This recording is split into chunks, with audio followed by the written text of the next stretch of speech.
Yang pertama,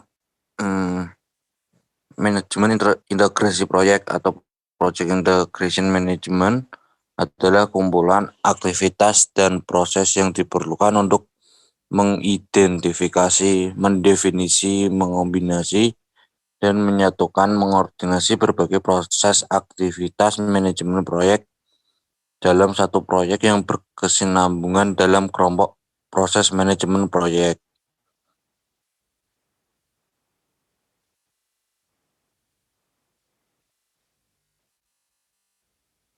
Dalam hal ini, manajemen proyek integrasi termasuk dalam hal yang berhubungan dengan kontrol, konsolidasi, komunikasi, dan tindakan integratif untuk mengontrol eksekusi proyek, cara mengelola harapan-harapan stakeholder, dan kebutuhan proyek.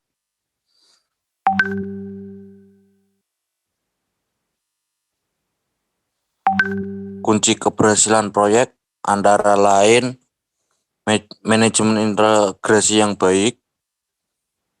2. Manajemen proyek harus mampu mengintegrasikan seluruh knowledge area selama project life cycle berlangsung. Manajemen poin-poin interaksi antar elemen-elemen dalam proyek. Lalu, manajer proyek harus berfokus pada tujuan utama suatu proyek yang sedang dikerjakan. Knowledge area.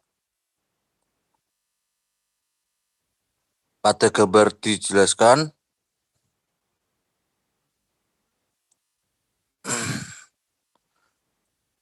bahwa pada stakeholder menginginkan kesuksesan suatu proyek perlu dukungan dari 9 knowledge area. 9 knowledge area diantaranya scope management, time management, cost management, quality management, human resource management, communication management, risk management, procure management, dan integration management.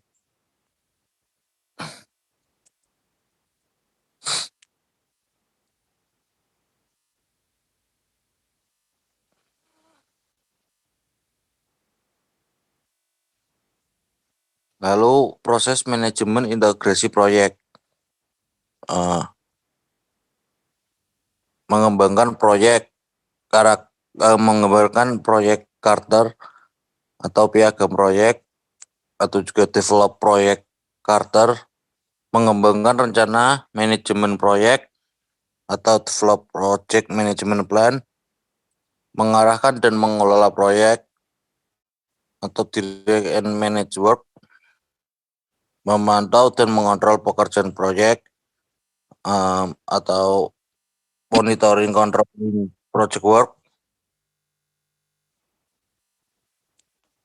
Lalu ada juga melakukan kontrol perubahan atau perubahan yang terintegrasi, perform integrate change control, menutup proyek atau fase, yaitu close project or phase.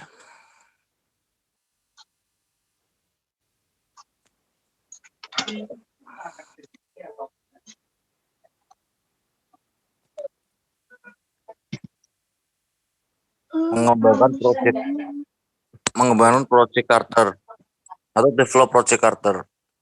Mengembangkan project Carter yang dimaksud adalah proses pengembangan suatu dokumen yang secara resmi mengesahkan suatu proyek atau sebuah fase dan kemudian mendokumentasikan syarat-syarat awal yang memenuhi ekspektasi kebutuhan para stakeholder.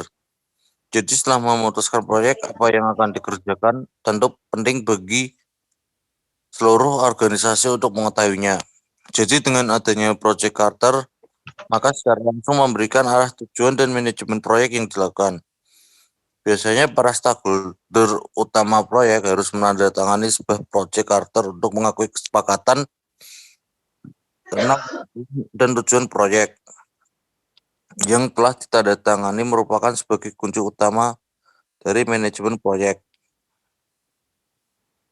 Sekian penjelasan dari saya. Stakeholder analysis merupakan dokumen yang penting dan sensitif karena memberikan informasi mengenai stakeholder berkaitan dengan nama dan organisasi stakeholder, peranan dalam proyek, fakta-fakta unik mengenai stakeholder, level keterlibatan dan ketertarikan akan proyek, dan saran-saran untuk menjaga relasi dan stakeholder. Target project karakter diantaranya business need, isinya adalah tentang apa-apa saja yang proyek itu butuhkan. Produk scope, isinya adalah tentang target hasil jadi dari proyek tersebut. Dan strategic plan, isinya adalah tentang berapa lama waktu yang dibutuhkan untuk menyelesaikan proyek.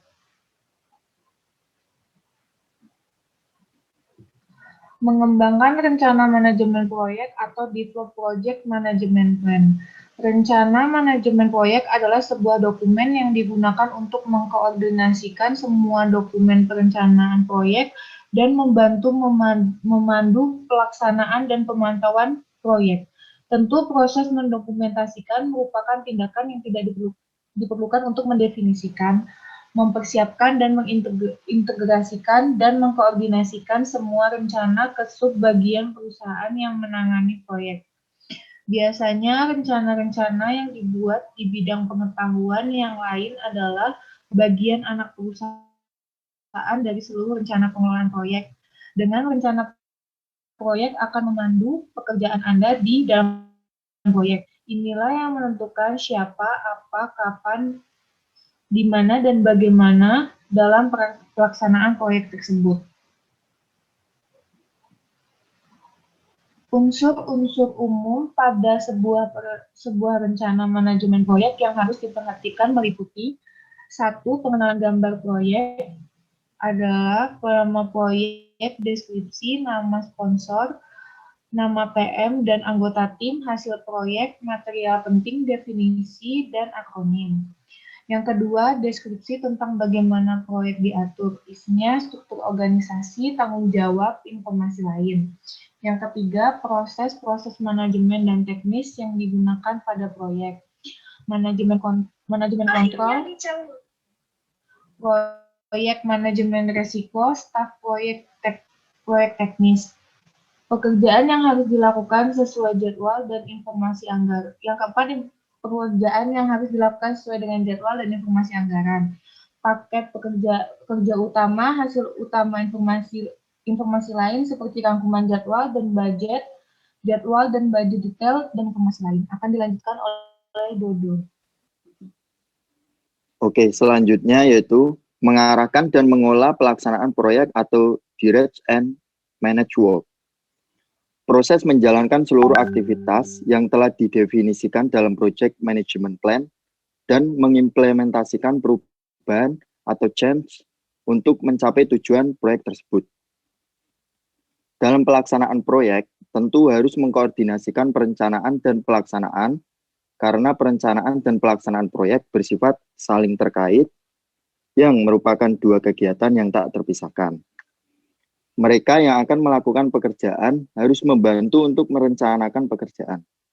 Jadi, biasanya manajer proyek harus meminta masukan dari tim untuk mengembangkan rencana yang realistis.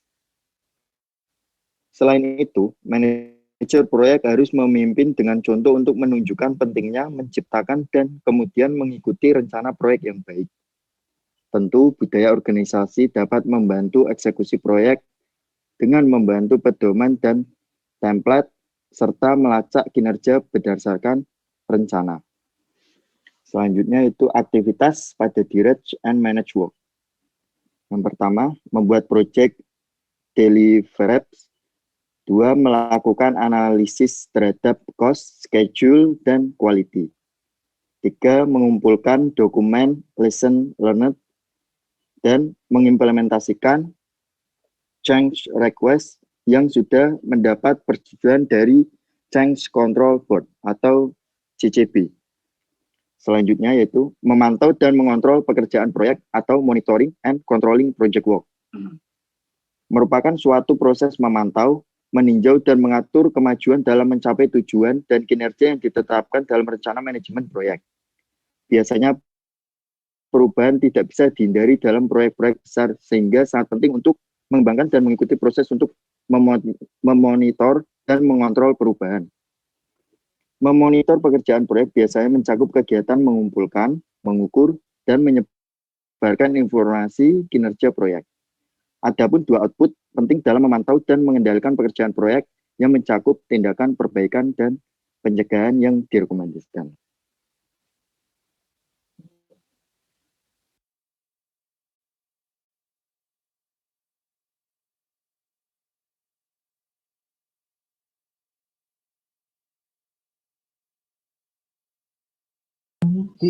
Selanjutnya ada alat bantu dan teknik eksekusi proyek, yaitu work authorization system. Metode yang digunakan untuk menjamin orang yang memiliki kualifikasi yang cukup melakukan pekerjaan yang tepat pada waktu yang tepat dengan urutan yang benar. Selanjutnya status review meeting, yaitu rapat terencana dan terjadwal yang digunakan untuk saling bertukar informasi mengenai produk yang sedang berjalan. Terakhir, project management software, yaitu perangkat lunak khusus yang digunakan dalam manajemen proyek.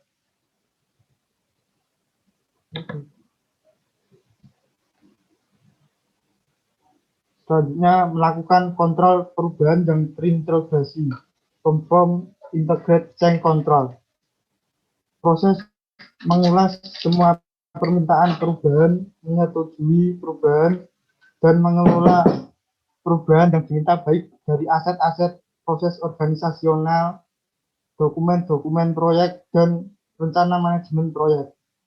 Dalam proses ini yang dilakukan meninjau ulang semua proses proyek dari semua ini, baik itu hasil, dana, ketepatan waktu para pekerja, dan sebagiannya apakah telah memenuhi target ataukah belum. Selanjutnya ada kontrol perubahan yang terintegrasi. 3 tujuan utama adalah mempengaruhi faktor-faktor yang menciptakan perubahan untuk memastikan bahwa perubahan juga memiliki manfaat. Yang kedua, menentukan bahwa perubahan yang telah terjadi. Yang ketiga, mengelola perubahan aktual jika memang terjadi. Selanjutnya, proses terakhir yaitu menutup proyek atau close project or phase, yaitu proses finalisasi semua aktivitas proyek untuk mendapatkan tanda persetujuan bahwa proyek telah selesai dan mencapai target yang direncanakan. Selanjutnya, beberapa yang dihasilkan pada proyek ini yaitu historical information, berisi informasi berhubungan lesson learned berupa isu dan risk pada proyek. Ada project file, berisi scope, cost, schedule, project calendar, risk register, change management documentation, and risk impact. Terakhir, project or phase closure document, berisi formal dokumen yang menyatakan bahwa semua aktivitas telah selesai. Selanjutnya ada rangkuman manajemen integrasi proyek mencakup pengembangan carta proyek, pengembangan pernyataan lingkup awal proyek, pengembangan rencana manajemen proyek, pengaturan dan pengelolaan eksekusi proyek, pemantauan dan pengendalian pekerjaan proyek, pelaksanaan pengendalian perubahan, dan yang terakhir penutupan proyek. Sekian dan terima kasih.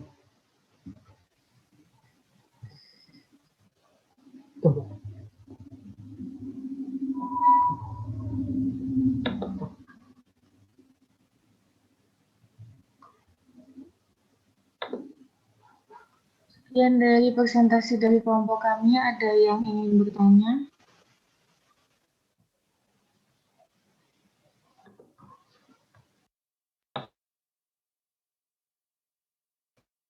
Kalau tidak ada, presentasinya kami tutup. Terima kasih.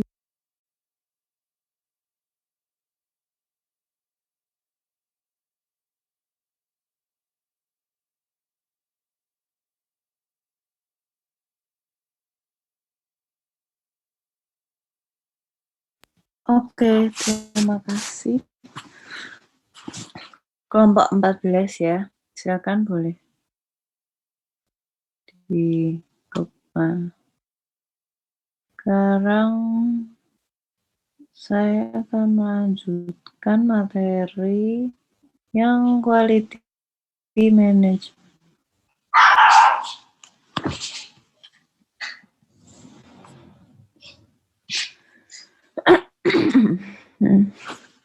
Bentar, tuh. Nggak bisa terus.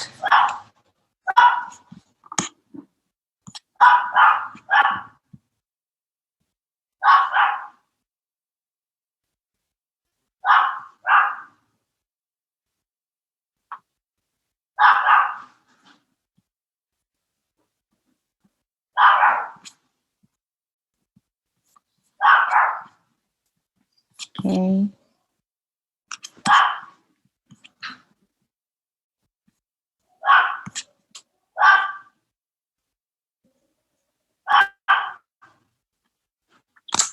Oh, kok bisa ya?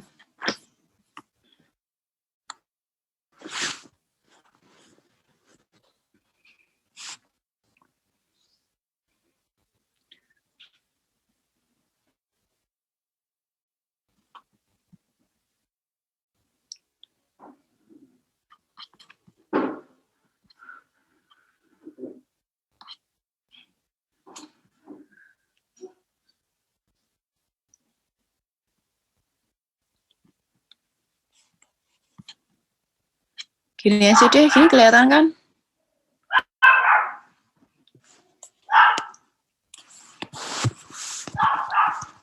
Udah ke share screen di kalian belum ya? Udah kan? Halo. Udah, Kak. Ya, hari ini mau bahas tentang quality management. Project quality management sendiri itu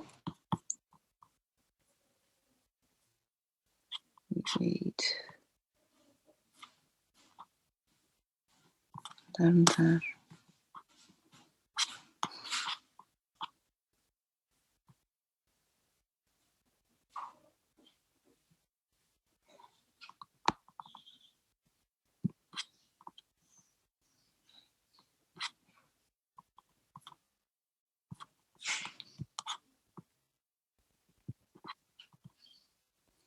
Nah, project quality management sendiri itu merupakan bagian dari project management yang meliputi proses dan aktivitas yang menunjukkan kinerja dari organisasi dalam menentukan kebijakan mutu, tujuan, dan tanggung jawab terhadap proyek untuk mencapai pemenuhan standar dari proyek yang ditetapkan dari setiap tahap. Nah, kebijakan mutu sendiri itu merupakan komitmen sebuah organisasi yang menjadi arah bagi seluruh sebuah organisasi. Contohnya misalkan kebijakan mutu dari QSHE 2019 PT Wika. Itu bisa kita buka di webnya wikabeton.co.id QSHE Indonesia itu ada. Terus project quality management sendiri itu diimplementasikan melalui kebijakan mutu, standar operasional prosedur, dan proses yang dilakukan di dalamnya, dengan tujuan untuk adanya perbaikan yang berkesinambungan. Project quality management itu harus ditujukan kepada pengelola aktivitas yang ada di project sampai dengan serah terimanya proyek juga kepada owner.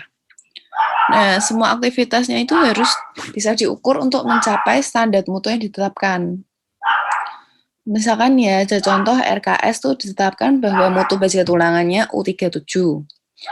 Proses pembuktian bahwa baja tulangannya digunakan itu U37 adalah meminta mail of certificate kepada supplier baja tulangan. Oke.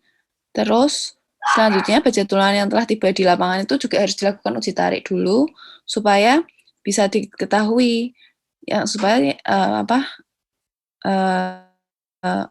kalau memang benar-benar itu mutunya segitu, misalnya gitu. Biasanya kan dilakukan uji tariknya di laboratorium.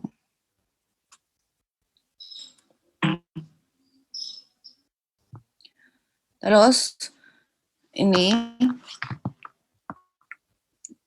adalah definisi mutu sendiri. Mutu itu apa sih? Mutu itu derajat yang inline dan mempunyai karakteristik untuk memenuhi persyaratan yang ditetapkan.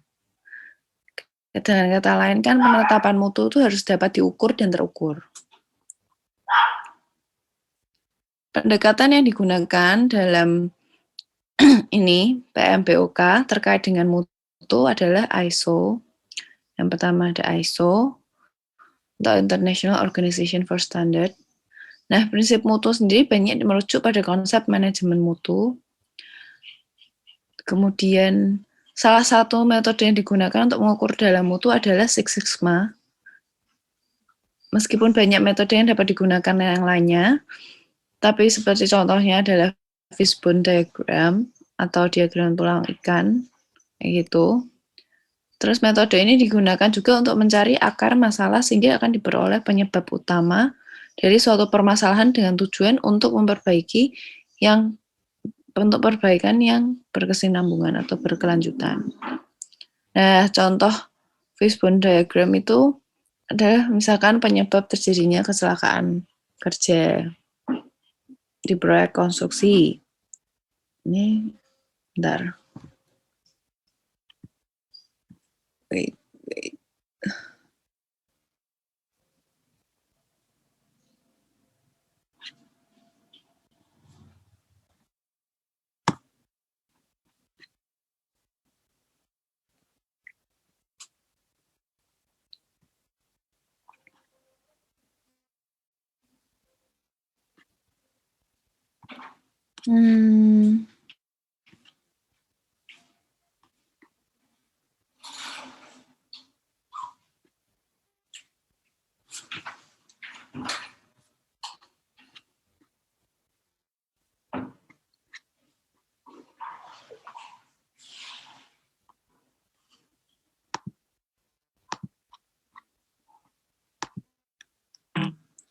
Ini contohnya untuk yang fishbone itu. Fishbone diagram pada penyebab terjadinya kecelakaan kerja di proyek konstruksi. Contohnya seperti ini. Oke.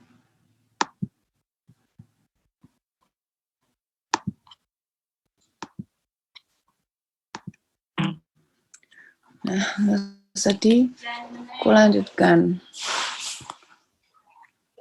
Nih, beberapa istilah dalam project quality management yang biasa digunakan. Ada total quality management. Total quality management sendiri itu adalah serangkaian proses yang diimplementasikan dengan berfokus pada customer. Nah, istilah customer dapat berubah posisinya tergantung waktunya. Sebagai contoh ya, misalkan hubungan antara owner dengan pelaksananya itu pada saat proses tender, maka customer itu adalah owner. Sedangkan supplier adalah pelaksana. Namun pada saat pelaksanaan mengajukan termin, maka customer-nya itu pelaksana, suppliernya adalah owner. Selanjutnya ada design review merupakan bagian rangkaian kegiatan yang dilakukan untuk mengkaji ulang kesesuaian desain terhadap spesifikasi teknis yang ditetapkan sebelum menjadi dokumen yang valid untuk ditenderkan. Nih, design review. Kemudian selanjutnya ada continuous improvement atau perbaikan berkelanjutan. Itu merupakan tindakan yang dilakukan setelah adanya evaluasi yang dilakukan secara rutin dan berkala. Contoh prakteknya sendiri adalah misalkan adanya rapat mingguan. Rapatnya kan bertujuan untuk mengevaluasi progresnya yang ada di lapangan, sekaligus untuk menentukan tindakan apabila misalkan ada keterlambatan. Ini bisa dibaca sendiri. Terus perbedaan antara quality dan grade itu apa sih? Perbedaan quality dan grade. Mutu atau quality itu sendiri adalah derajat yang itu tadi ya kita sudah bahas, derajat yang inline dan mempunyai karakteristik untuk memenuhi persyaratan yang ditetapkan. Kalau grade itu kategori atau peringkat yang digunakan untuk membedakan beberapa item yang sama fungsinya tetapi tidak terbagi ke dalam persyaratan yang ditentukan. Jadi beda. Sedangkan bedanya presisi dan akurasi itu apa sih? Presisi sendiri itu adalah nilai pengukuran yang berulang dan dikelompokkan dengan tujuan untuk mengetahui tingkat deviasi. Nah, tools yang dipakai untuk mengukur presisi itu diagram scatter atau scatter plot itu ya, tahu ya, yang di Excel itu loh. Ada titik-titik terus ada garisnya gitu. Scatter plot. Kalian pasti kalau misalkan ini kan saya semester 7 pasti sering sebelum semester sebelumnya, apalagi kalau misalkan lagi praktikum gitu pasti waktu bikin laporan pasti sering bikin diagram scatter. Nah, kalau akurasi sendiri itu adalah nilai ukuran yang digunakan atau dibandingkan dengan nilai yang sesungguhnya atau ketepatannya gitu. Contoh nih, misalkan keakurasian ya. Kalau diameter baja tulangannya D13 per SNI, jika dibandingkan dengan baja tulangan tidak ber SNI, maka akan ada perbedaan keakurasiannya. Tuh. Next. Nah, beberapa definisi sendiri dari mutu proyek itu adalah yang pertama, mengeliminasi semua pekerjaan yang sifatnya rework atau pekerjaan berulang. Terus yang kedua ada derajat pemenuhan harapan customer.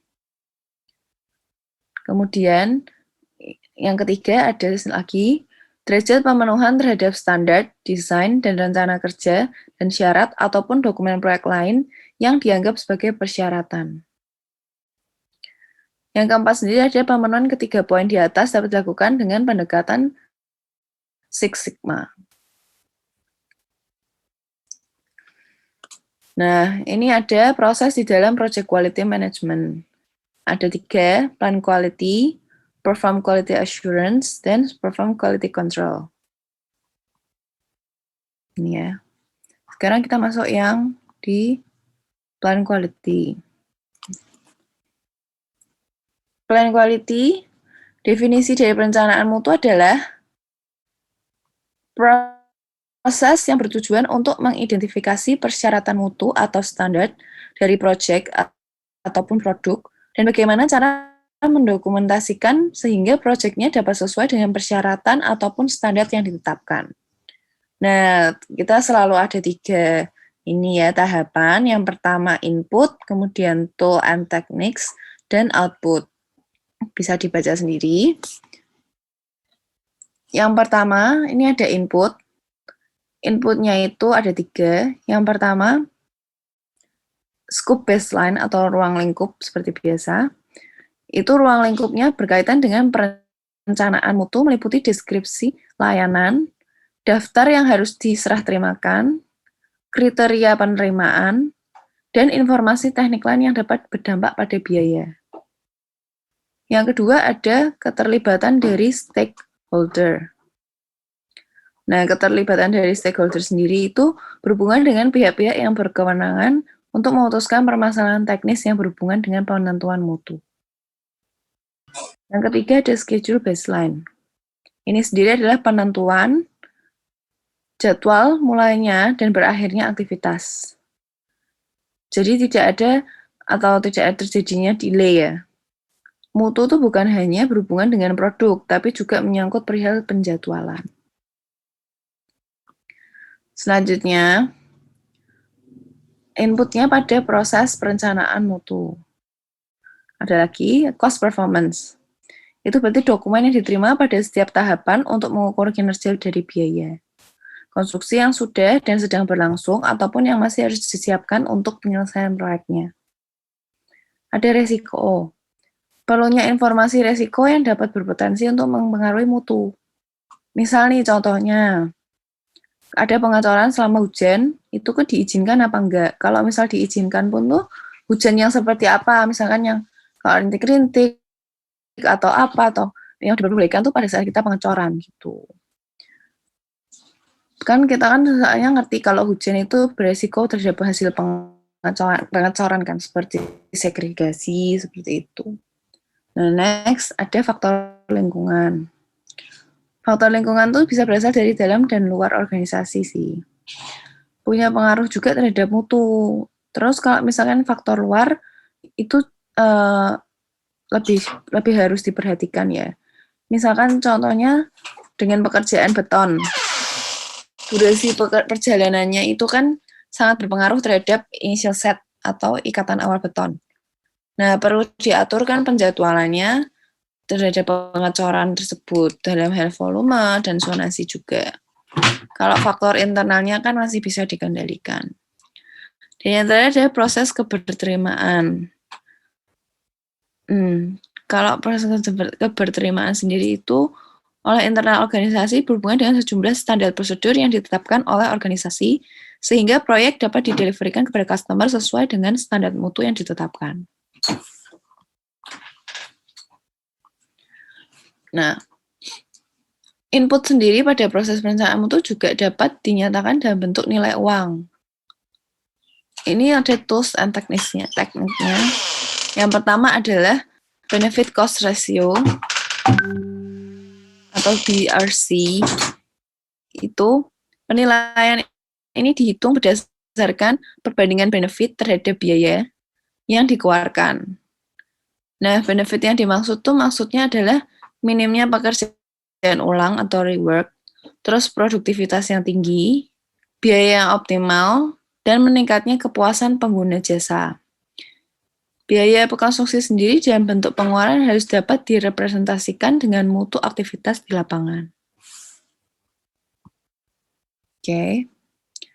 Nah, ini beberapa tools. Yang pertama ini ada control chart.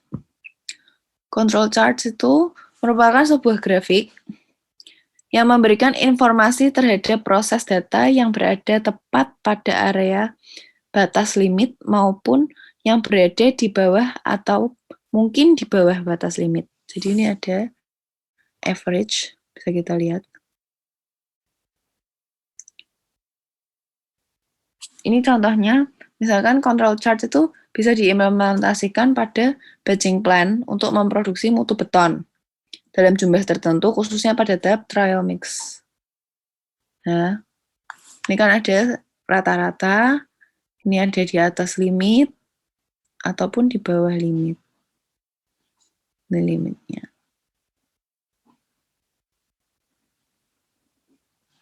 Oke. Yang kedua ada benchmarking atau membandingkan ya.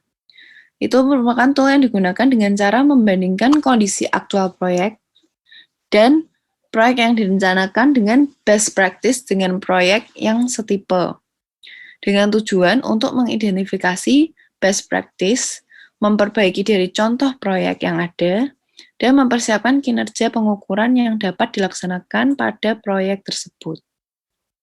Yang kedua ada DOE, atau Design of Experiments. Nah, merupakan itu metode statistik untuk mengidentifikasi faktor yang paling berpengaruh terhadap produk yang akan berpengaruh terhadap mutu. Nah, ini punya relevansi dengan control of charge. Jadi, control charge-nya tadi itu dapat kita hasilkan dari DOE ini. Selanjutnya ada sampling.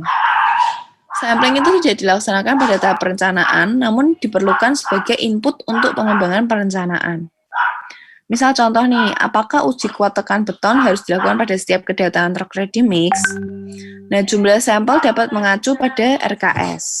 Gitu. Terus keempat ada flowchart. Nah, flowchart sendiri itu merupakan representasi tahapan-tahap demi tahap yang ditunjukkan dalam bentuk gambar. Nah, setiap tahap sendiri kan menunjukkan aktivitas. Ya, contoh dari flowchart. Setiap tahap ini menunjukkan aktivitas, keputusan yang harus diambil dan proses lain yang akan membantu tim proyek untuk mengantisipasi masalah yang muncul dan mempengaruhi mutu. Misal contoh nih, tahap pengecoran meliputi fabrikasi baja tulangan, misal gitu.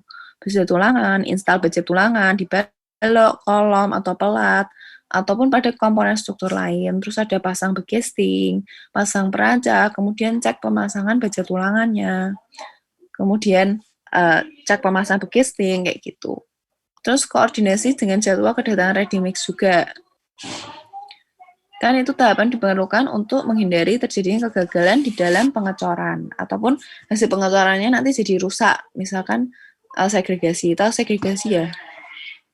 Material penyusun betonnya itu terpisah gitu. Nah, atau enggak misalnya betonnya keropos. Terus yang lain adalah brainstorming. Brainstorming sendiri itu dapat dilakukan melalui rapat mingguan, bulanan, atau rapat teknis di lapangan, atau rapat dengan manajemen. Nah, ini selanjutnya ada output-nya. Output dari perencanaan mutu sendiri itu ada standar notulen rapat ya, misalkan yang menyatakan penetapan atau penggunaan standar di dalam proyek yang sedang dikerjakan. Terus standarnya sendiri itu harus dapat diukur dan terukur. Nah, itu harus dapat bertanggungjawabkan juga dengan standar yang berlaku, misalkan SNI atau ASTM gitu. Terus yang kedua ada form atau checklist. Ini checklist itu merupakan bagian dari output dari tahapan perencanaan mutu. Misal contoh checklist itu kan ada pekerjaan pengecoran atau misalkan untuk penerimaan material di lapangan, seperti itu. Nah, contoh lainnya sendiri itu adalah surat jalan truk ready mix. Di dalamnya tuh tercantum ada jam keberangkatan dari batching plan-nya, jam tiba di proyek itu jam berapa, terus pembongkaran betonnya jam berapa, dan jam keberangkatan dari proyek ke batching plan. Jadi jam pulangnya juga ada. Oke. Udah. Terus ini nanti yang kedua sama 3 dibaca sendiri aja, enggak apa-apa. Oke. Sebenarnya hampir mirip-mirip sih kalau ini untuk yang perform quality assurance atau penetapan kinerja quality assurance. Biasa kita tetap ada 3 tahapan, input, tool and teknis, output. Inputnya sendiri ada project management plan, jadi untuk perencanaannya, quality matrix, ini sudah dijelaskan semuanya. Terus ini ada work performance information, ini udah rata-rata pernah dijelasin di sebelumnya, jadi makanya nggak aku bahas. Oke, ini untuk outputnya.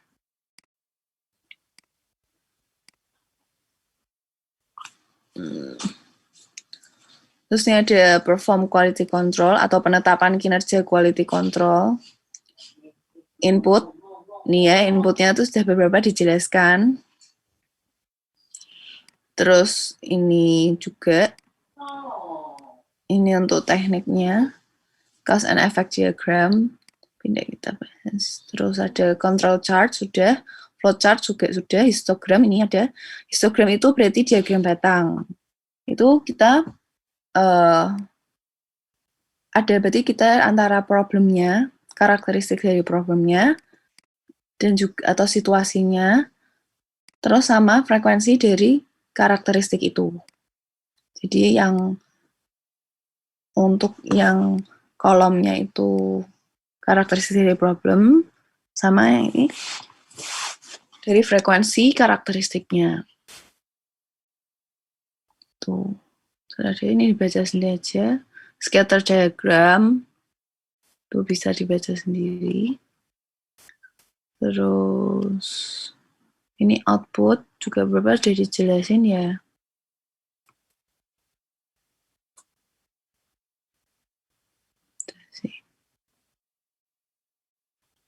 Udah sih, ini nggak usah. Oke. Oke, berarti yang presentasi udah semua ya? Sudah semua kelompok ya? Sudah semua, Ci. Oke. Ya udah berarti minggu depan kita ketemu lanjutin materi lagi yang PPT 8 ya. Oke, sampai ketemu minggu depan. Terima kasih.